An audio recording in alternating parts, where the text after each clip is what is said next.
Hello everybody, it's me, Julian.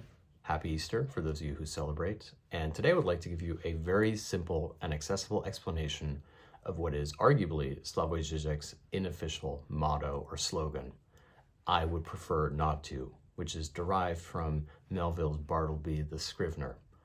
And what I'd like to do in this video is give you an accessible explanation as to why this concept has become so important for Žižek, both its ethical, political, and philosophical consequences. Now let me begin very straightforward. This is a quote that derives, as I said, from Melville's Bartleby the Scrivener, a novella in which a young man is working a dead-end job as a clerk. And one day he decides he's had enough. And when his superior asks him to do something, he answers, I would prefer not to.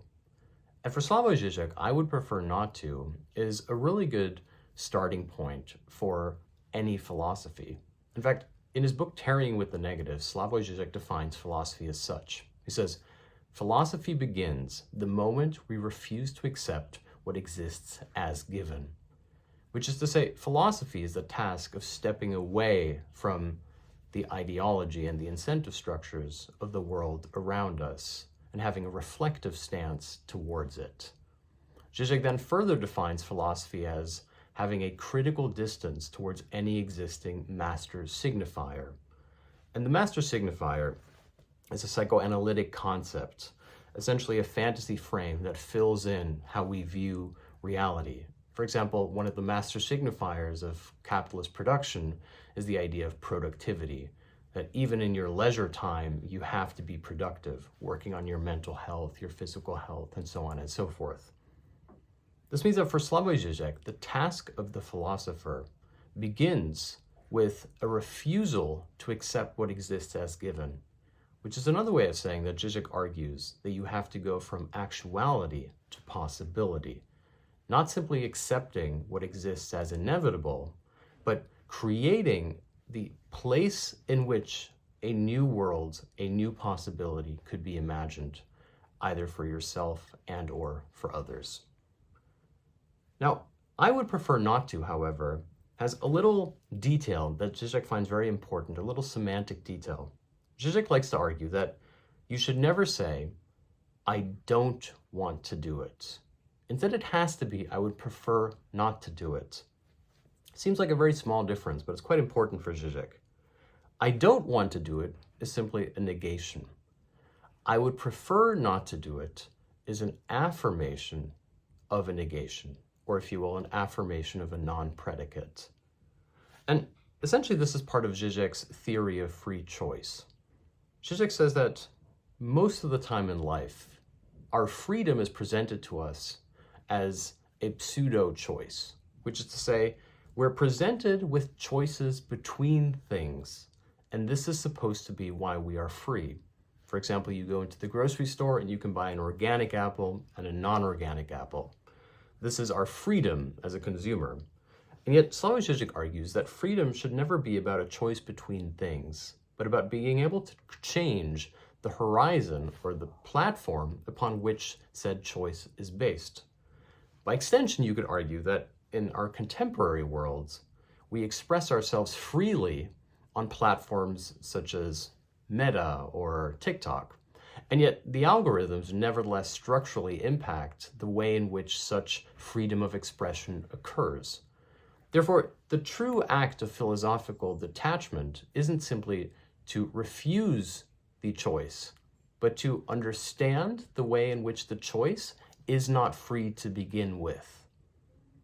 And so Slavoj Žižek actually says that from a Hegelian perspective, whenever you're presented with a choice, you should ask for a third choice, namely the choice to change the choice as such. This is Žižek's interpretation of the matrix, by the way. When you're presented with the blue pill and the red pill, your answer should be, I would like a third pill. I would like the pill that eliminates this pseudo illusion of choice. Therefore, when Slavoj Žižek says that I would prefer not to is preferable to I don't want to do it, what he's saying is that I don't want to do it, nevertheless, by means of being a negation, is embedded within the logical structure of this pseudo choice. Whereas I would prefer not to do it is the creation of a hole, a gap, an open space, in which actuality becomes possibility. And once again, the task of the philosopher is to inhabit these open, as of yet unthought spaces, what he calls the cracks in the symbolic system or the symbolic order. Now, I want to give you another example here to explain why this is a distinctly Hegelian position. Slavoj Žižek likes to reference the Hegelian idea of infinite judgment as opposed to the Kantian notion of indefinite judgment. The way he puts it is like this.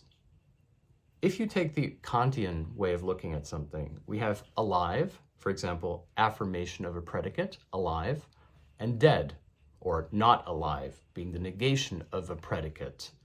The Hegelian indefinite judgment, or infinite judgment, however, would be unalive, namely the undead, something which can neither be categorized as living or dead. It's a gap between both that nevertheless somehow continues to persist. And this is also what we see, of course, in Freud's theory of the uncanny, or unheimlich.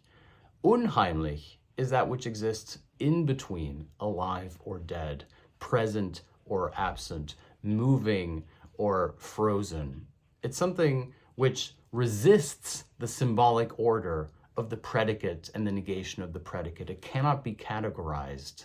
It is something which therefore presents itself as a gap or a crack in what exists as given. It problematizes it. It's a stain, as it were. It makes us deeply uncomfortable. In fact, if you look at Franz Kafka's Metamorphosis, in which young Gregor Samsa wakes up one morning to find himself turned into a gigantic bug or vermin, the German term here is Ungeziefer. And I think in this sense, the in Ungeziefer has to be seen as in the undead or in the uncanny.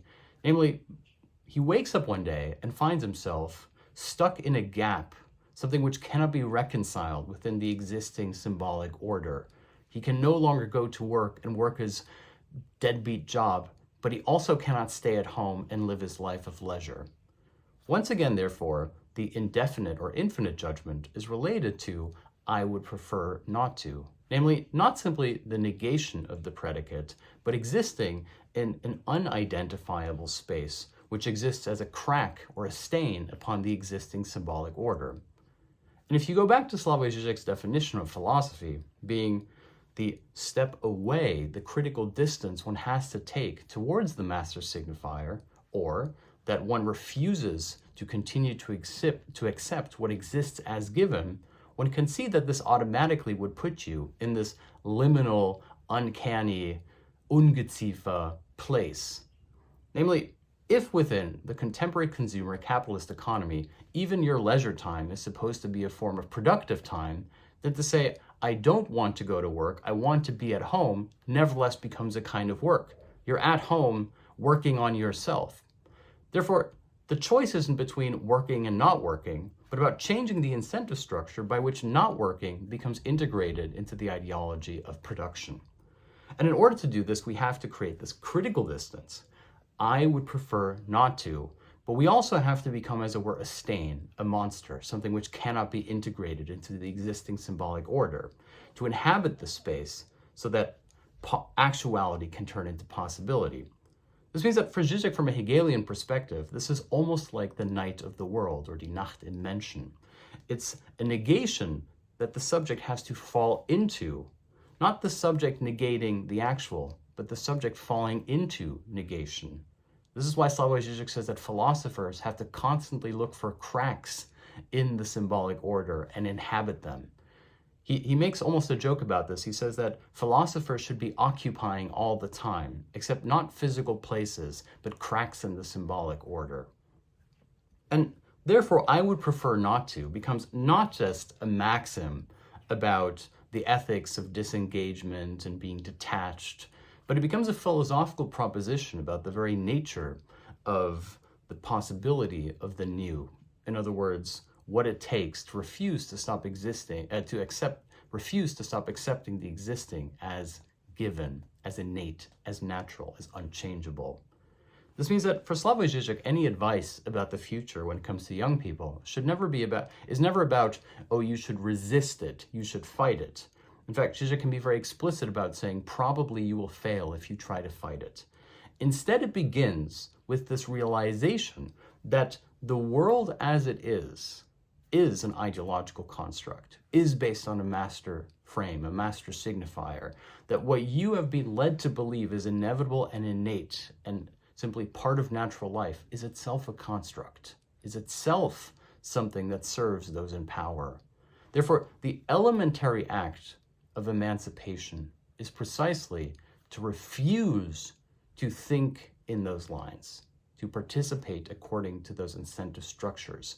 Not to say, I won't work, but to say, I would prefer not to.